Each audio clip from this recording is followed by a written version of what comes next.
Uh, Jack Barton from Al Jazeera.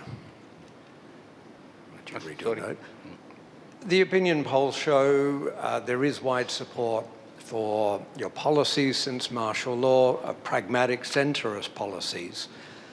And yet when I talk to people in the middle, everywhere I go, there seems to be a dissatisfaction with both parties that harkens back to something you mentioned at the very top of the talk, which is the special circumstances out of which South Korea's democracy arose, and that is the dictatorship period and the student demonstrations.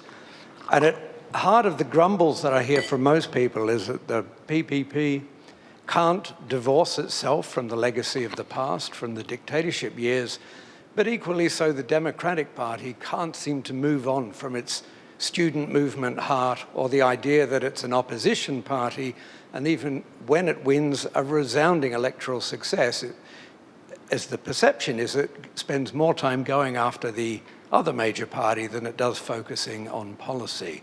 So there is happiness out there that South Korea absolutely has moved on, it has proved resilience, but also a general dissatisfaction that the two major parties are still in this dynamic.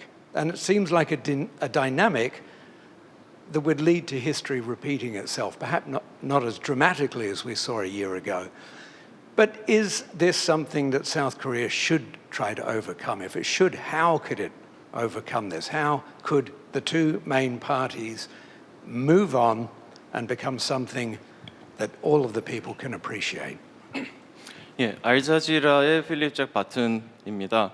최근 여론조사를 본다면 대통령님의 정책, 즉 중도적이고 실용주의적인 정책에 대한 지지가 매우 확고한 것 같습니다.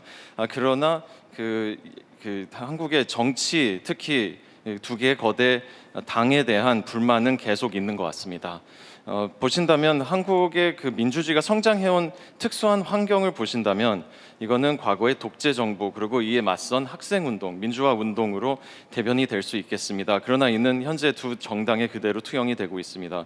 국민의힘은 과거와 이별을 못하고 있다는 지적을 많이 받고 있고 동시에 민주당도 운동권 또는 야당의 기지를 버리지 못한다라는 그런 비난을 동시에 받고 있습니다.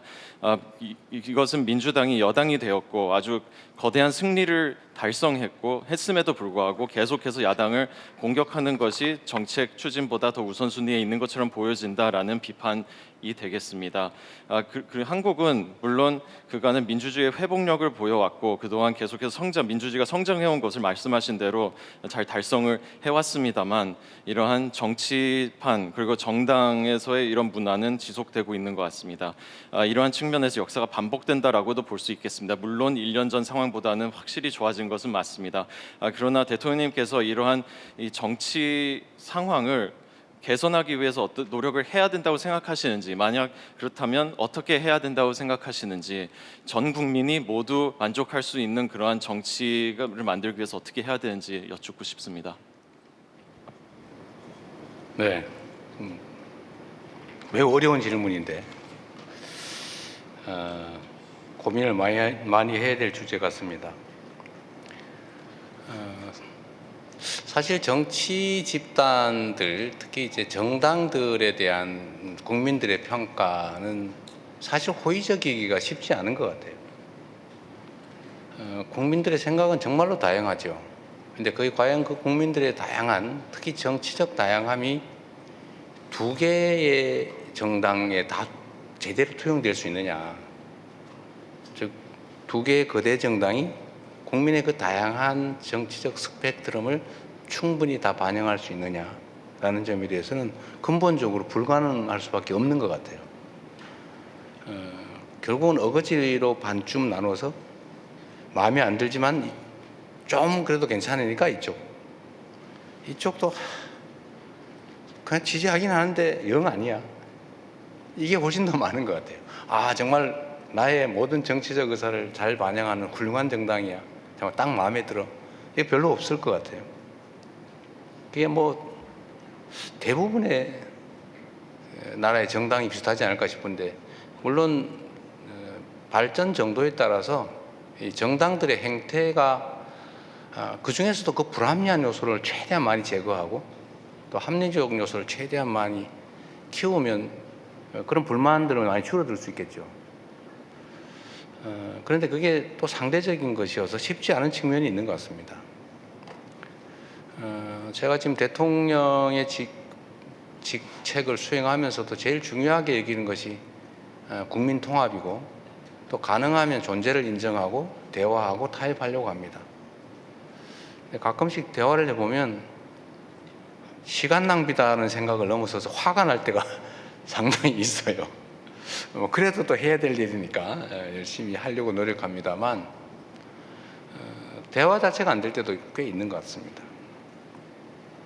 근데 이게 그러면 상대 입장에서는 일부러 그러거나 모르고 그러느냐, 어떤 걸까? 어쩔 수 없는 측면이 또 있는 것 같아요. 그러니까 정치 발전 정도가 충분히 성숙하지 못한 것 아닐까? 노력해야 될 것 같습니다. 그러니까 말씀하신 것처럼 독재와 반독재, 비민주와 민주주의, 이게 대결하던 시대를 못 벗어난 거 아니냐. 대한민국이 충분히 민주적이지 못하고 좀 독재적이고 폭력적일 때는 소위 민주화 투쟁, 민주주의 투쟁이 중요했죠. 그러나 지금은 사회는 많이 발전했는데 여전히 그 관성에서 못 벗어난 거다. 민주당이 다 벗어나지 못했다. 그 정도 일리는 있습니다. 그러나 또 노력하고, 저도 노력했고 또 지금도 노력하고는 있는 것 같습니다. 근데 또 상대적이어서 힘들 것 같기도 하고요. 국민의힘이 그냥 그 상대인데, 제가 어제 예산안이 합의됐다는 소리를 듣고 깜짝 놀랐어요.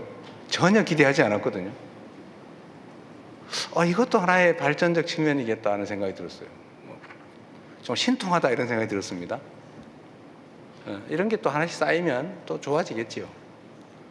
또 다른 한편들을 보면 저게 말이 되는 소리야. 우리 국민들이 상식적으로 도저히 납득할 수 없는 소리를 저렇게 공개적으로 왜 하지? 그게 당에 도움이 될까? 그 속으로는 차라리 정략적으로 정파적으로 생각하면 잘 됐다, 잘하고 있네 이런 생각이 들 때도 있습니다만, 뭐 제가 대통령이니까 그런 표현을 하면 물론 안 되죠. 그런 답답함도 있지만 또 한편으로는 또 개선되는 측면도 있는 것 같아요. 조금씩 바뀌고 있지 않을까. 또 바뀌려고 노력해야 되는데 참 말하기가 어려운 질문이었습니다.